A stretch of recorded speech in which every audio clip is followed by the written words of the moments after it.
When I got divorced, my own family didn't just take my ex-wife's side. They practically replaced me with her. They invited her to Thanksgiving and told me, "You can come as long as you keep your mouth shut and don't pull one of your pathetic scenes." I said, "Don't worry. I'd rather eat with strangers than sit with traitors." 3 days later, I made one move that blew everything up. My cousin called me sobbing. "Everything's falling apart." Help. Chapter 1. Thanksgiving Betrayal. The house smelled of roasted turkey and cinnamon pies, the kind of scent that should have felt like home. But that night, as I stepped into my parents' dining room, it felt more like walking into enemy territory. My daughter, Emily, clutched my hand tightly. "Dad, why are you so quiet?" she whispered. I forced a smile. "Just taking it all in, sweetheart." At the long oak table, everyone was already seated. My ex-wife sat at the head, laughing with my cousins as if she'd been born into the family. My own chair, the one I had sat in for 35 years of Thanksgivings, wasn't there. Instead, there was a single extra seat set for her. My mother glanced at me and quickly looked away, as if ashamed, but not enough to do anything about it. My father cleared his throat, poured wine into her glass, and raised it high. "To family," he declared. "To those who matter." Glasses clinked. My ex smiled smugly, slipping her arm through my cousin's as if she belonged. When I tried to step closer, my brother stopped me with a hand on my chest. His wife smirked and said, "You can come, as long as you keep your mouth shut and don't pull one of your pathetic scenes." A few chuckles echoed around the table. My ex didn't even look at me. She was too busy basking in her new role as the golden child. I swallowed hard, every muscle screaming to shout, to rage, to demand why my own blood had turned on me. But Emily's grip on my hand reminded me what dignity looked like. So I smiled faintly, nodded once, and said quietly, "Don't worry. I'd rather eat with strangers than sit with traitors." Then I turned, led my daughter out the door, and into the cold night. Behind us, the laughter faltered, but I didn't look back, because in that moment, a fire lit inside me. I wasn't just walking away from them. I was walking towards something far greater. They thought they'd replaced me. They had no idea what was coming. Chapter 2. Cutting Ties. The next morning, I sat at the kitchen table with Emily eating cereal while my phone buzzed with group chat notifications, photos from Thanksgiving, smiling faces, my ex holding my niece on her lap, captions that read, "Family is everything." Not one message asking where I'd gone, not one check-in. I stared at the screen, then quietly deleted myself from every family group chat, Facebook, WhatsApp, Messenger, gone. Emily looked up. "Dad, are you mad at Grandma and Grandpa?" I forced a smile. "Not mad, sweetheart. Just learning who really stands by us." When I dropped her at school, I made a stop on the way home, at the bank. A single signature cut off every joint account I'd ever allowed my parents and siblings to touch. I'd been too generous for too long, paying bills, covering debts, funding vacations. No more. Then I called my lawyer. "Draw it up," I said. "Draw what up?" he asked. "New wills, new ownership papers. Everything I control is going to bypass my family completely. If they don't want me, they don't get a dime." He whistled low. "That's going to sting." I leaned back in my chair, imagining my father pouring champagne at next year's Thanksgiving, only to realize the roof over his head no longer belonged to him. "They fired the first shot," I said quietly. "Now I'm just finishing the war." Because what they didn't know was that my father's company, the one they all relied on, was still under my partial ownership, through a trust he'd forgotten I co-signed years ago. And with a single move, I could unravel their entire illusion of control. Chapter 3. The Trap. The first domino fell on a quiet Monday morning. I was sipping coffee when my phone buzzed, not from family but from the manager of my father's company. "Mr. Carter," he said nervously, "we just received a legal notice. It says, you've filed to exercise your controlling stake?" I smiled. That's correct. He hesitated. Sir, your father told everyone the company was his alone. They'll be upset. Then it's time they learned the truth. See, years ago, when my father had begged me to invest in his business expansion, I'd quietly taken 35% ownership, held through a trust in my daughter's name. He'd dismissed it as legal jargon, but it wasn't. It was leverage. And now, by activating my rights, every major decision, from payroll to property sales, needed my signature. By noon, my sister had texted, "Sister, what the hell are you doing? You're ruining Thanksgiving all over again." Me, no. I'm just making sure the parasites stop feasting on what I built. That night, I received a flurry of emails from board members, some panicked, some angry. My father's empire had cracks, and the news of my sudden authority spread like wildfire. But I wasn't done. Not yet. I called my cousin, the one who'd smirked at Thanksgiving as my ex-wife took my place at the table. He worked in accounting for the company. "Pull everything," I told him. "Every shady loan, every unauthorized payout, every personal expense they've buried in the books. If they want to play family against me, let's see how the shareholders feel when the skeletons come tumbling out." He hesitated. "That could sink the whole company." "Exactly," I said coldly. "Let them watch everything they stole burn to ash." Because this wasn't just about revenge anymore. This was about teaching them what it felt like to be betrayed by the people you trusted most. And soon, the entire family would be begging for the seat at the table they once denied me. Chapter 4. The Collapse at the Dinner Table. Sunday dinner at my parents' house used to mean laughter, stories, and my mother's roast chicken. Now it felt like walking into enemy territory. I arrived late on purpose. My ex-wife's car was already parked in the driveway, and through the window I could see her laughing at the table with my family, like she belonged there.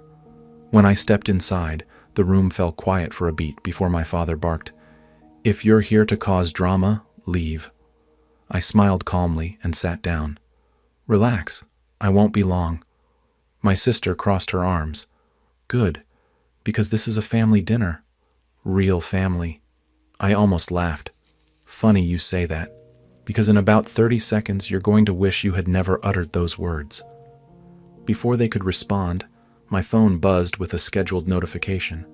Right on cue, every device at the table, my father's, my mother's, even my ex's, lit up with an incoming email.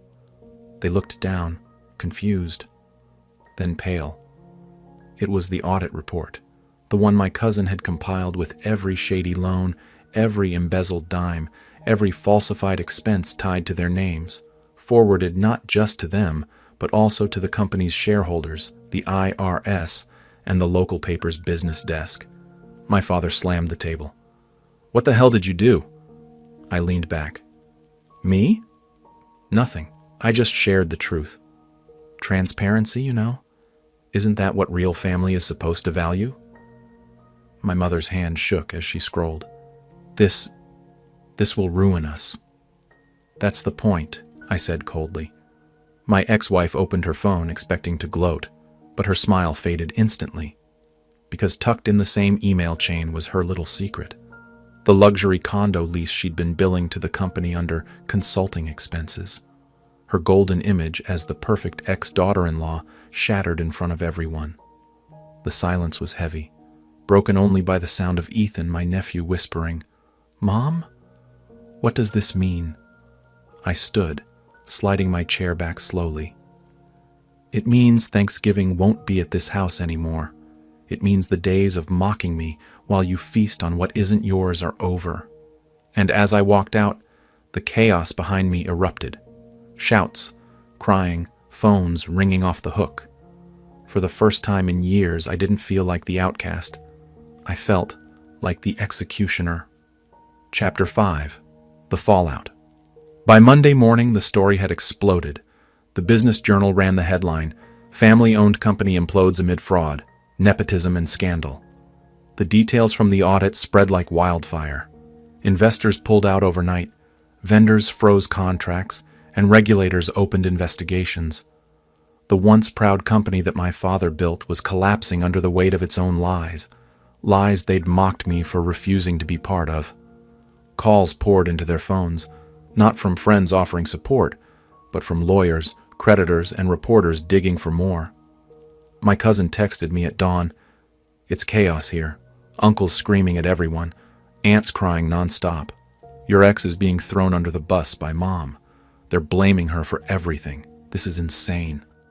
Meanwhile, my ex-wife's downfall came even faster.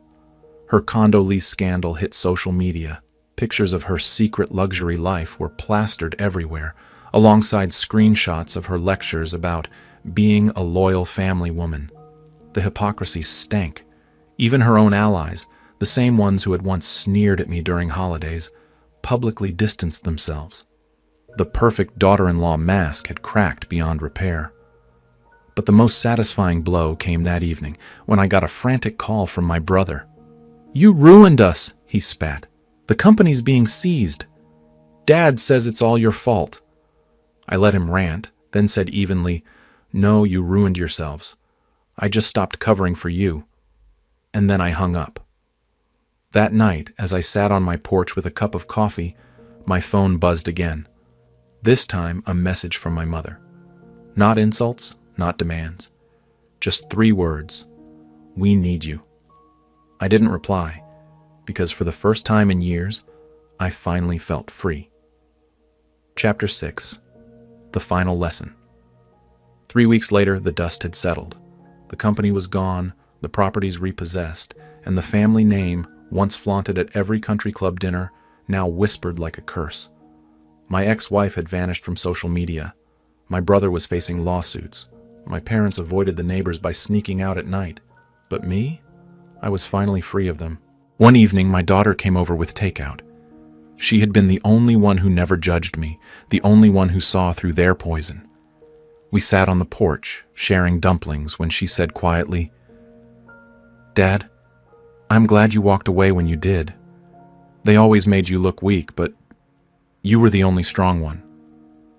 Her words hit me harder than any applause from strangers ever could, because in that moment I realized something important. Revenge hadn't just been about destroying them.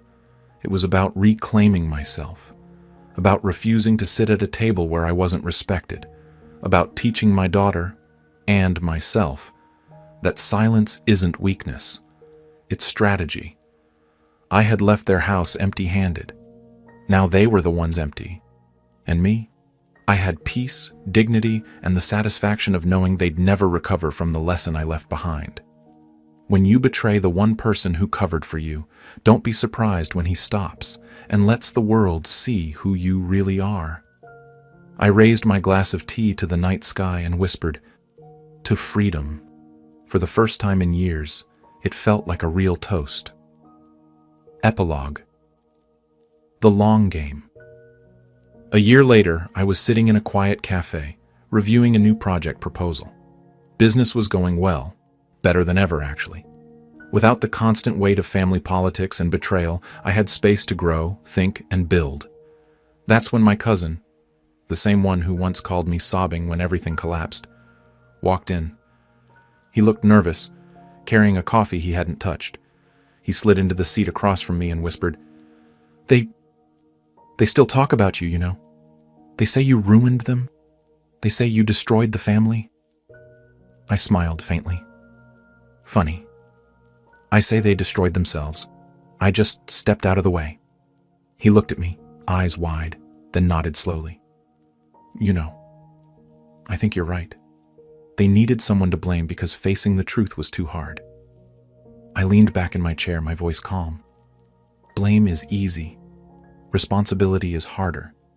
They never learned the difference, and that's why they lost.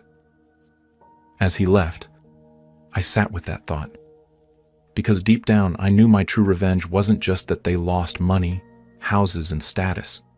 It was that they'd spend the rest of their lives haunted by the fact that the person they mocked, rejected, and betrayed was the one who came out whole.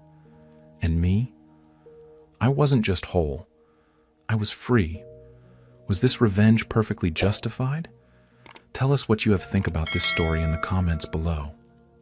Like the story, if you think this story is justified, share it with someone who needs this energy.